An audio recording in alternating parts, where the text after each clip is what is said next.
All right, rolling.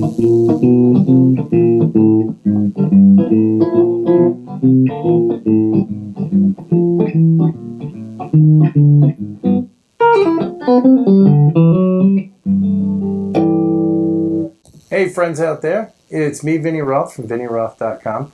Today I'm going to show you a really cool walking bass idea, which is kind of near and dear to me. A lot of times playing solo, street busking, whatever you're doing, you want to be able to play two parts at once. I kind of switch between hybrid pick and fingers, sometimes just using my fingers. But what we're doing is we're doing a pattern that's two chords for the first part, just G7 to C7, or you could think if we fatten it out more, G13 to C9. But the bass line we're going to do, I'll play that first, and you might want to individually play this. Get that in your head. We're playing the E string 3. On the A string, we're going to go chromatic, open, 1, 2, 3. Then we're going to go back 1 open on the A, and then 4th fret of the E.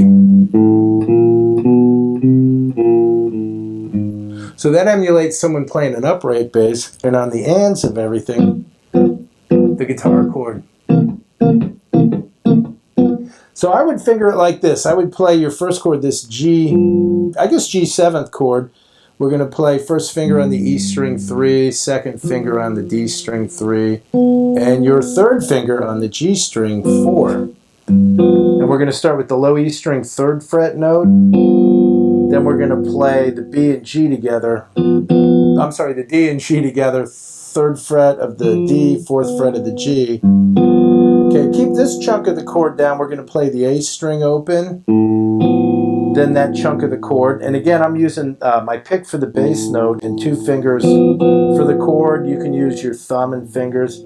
Whatever works. You can't really strum it because you're going to hit the string here. So I would use one or the other. So we got this part. Then we're going to add the open A string. Then we're going to play the 1st fret. I know it's a little bit of a stretch, but you got to suffer for your art. We're going to play the A string 1st fret. A little dissonant, but it resolves when we go to the A string 2nd fret. So that's the first part off the 1 chord.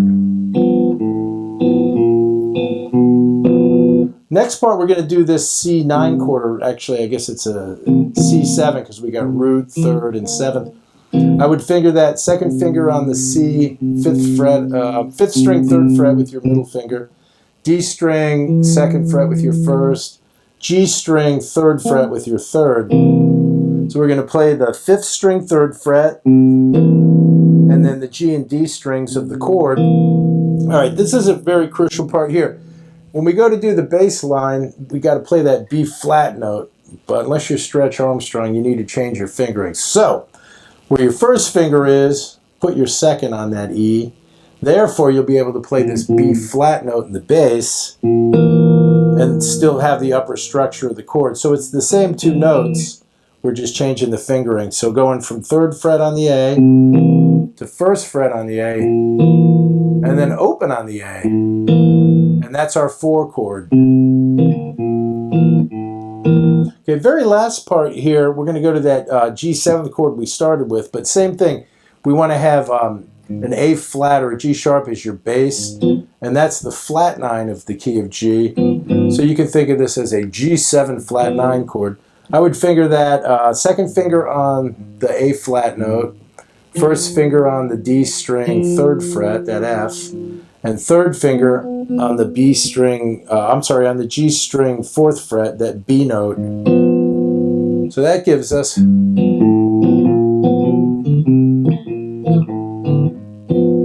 you could loop that. That's a nice little jam to have in the key of G. Definitely make sure you're playing a swing rhythm instead of going 1 and 2 and 3 and go 1 and 2 and 3 and 4 and. If you go to solo, it's all G major pentatonic, G mixolydian, G blues. All right. So work on that. Leave me any comments in the section below. And then my next lesson, I'm going to show you a couple of really hip turnarounds we can add for this. Till next time, thank you.